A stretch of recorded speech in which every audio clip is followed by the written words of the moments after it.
سفر معراج کے بعد نبی پاک علیہ الصلوۃ والسلام گھر آئے تو گھر سے باہر جب آئے تو ایک کنیز کو دیکھا جو رو رہی تھی، بیچاری کمزور سی کنیز تھی اور اس کے ہاتھ میں ایک آٹے کا تھیلا تھا۔ نبی پاک نے فرمایا کیوں رو رہی ہو؟ کہتی حضور میں فلاں غیر مسلم کی کنیز ہوں، میرے مالک نے مجھے چکی میں آٹا پسوانے کے لیے بھیجا، میں بیمار ہوں، چل بھی نہیں پاتی ہوں، اب مجھے دیر ہو گئی ہے، مجھے ڈر ہے کہ اب میں یہ آٹا لے کر لیٹ پہنچوں گی نا تو مجھے بہت ڈانٹے گا، مجھے سزا دے گا۔ بیچاری چل بھی نہیں پا رہی تھی۔ اللہ کے حبیب، رب کے حبیب ابھی معراج سے آئے ہیں، اتنا بڑا شرف پا کر آئے ہیں، مگر نبی پاک نے فرمایا اچھا چلو میں تمہارے ساتھ چلتا ہوں، تمہارے مالک کے پاس تمہاری سفارش کر دوں۔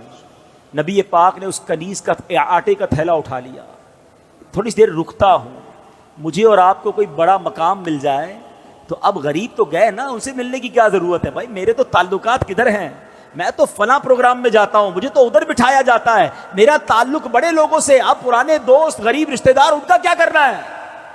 ارے عرش کے دولہا بن کر آئے ہیں اور کنیز کے آٹے کا تھیلا اٹھا رہے ہیں۔ تیری عاجزی پہ لاکھوں، تیری سادگی پہ لاکھوں، وہ سلام عاجزانہ مدنی مدینے والے۔ سنو میرے آقا اس کے گھر پہنچ گئے، دروازہ کھٹکھٹایا، وہ نبی پاک علیہ الصلوۃ والسلام کو جب دروازے پر غیر مسلم دیکھتا ہے تو ہکا بکا رہ گیا، جانتا تھا کہ یہ مسلمانوں کے نبی ہیں، تو کہا آپ کیسے تشریف لائے؟ تو فرمایا کہ یہ تمہاری کنیز ہے، پریشان تھی، ڈر رہی تھی تمہارے پاس آنے کے لیے، اس کو معاف کر دو۔ وہ پتہ ہے وہ کیا کہتا ہے، وہ جو غیر مسلم تھا، کہتے پہلے مجھے بتائیے آپ کو آج رات معراج نصیب ہوئی ہے نا؟ غیر مسلم کہتا ہے اے محمد صلی اللہ تعالی علیہ وسلم آج رات آپ کو معراج نصیب ہوئی ہے؟ نبی پاک نے فرمایا ہاں ہے۔ سنو، وہ اندر گیا، واپس آیا، اس کے ہاتھ میں تورات شریف یا انجیل مقدس آسمانی کتاب تھی، اور وہ کہتا ہے یہ دیکھیے اس میں نبی آخر الزماں کی یہ نشانی لکھی ہوئی ہے کہ وہ نبی جو آخری نبی ہوں گے، جب ان کو جس رات معراج ہوگی اس رات کی صبح وہ ایک کنیز کے آٹے کا تھیلا اٹھا کر کسی غیر مسلم کے دروازے پر جائیں گے۔ حضور آپ میرے دروازے پر آئے ہیں، میں کلمہ پڑھ کر مسلمان ہوتا ہوں۔ سبحان اللہ، یہ اللہ اکبر۔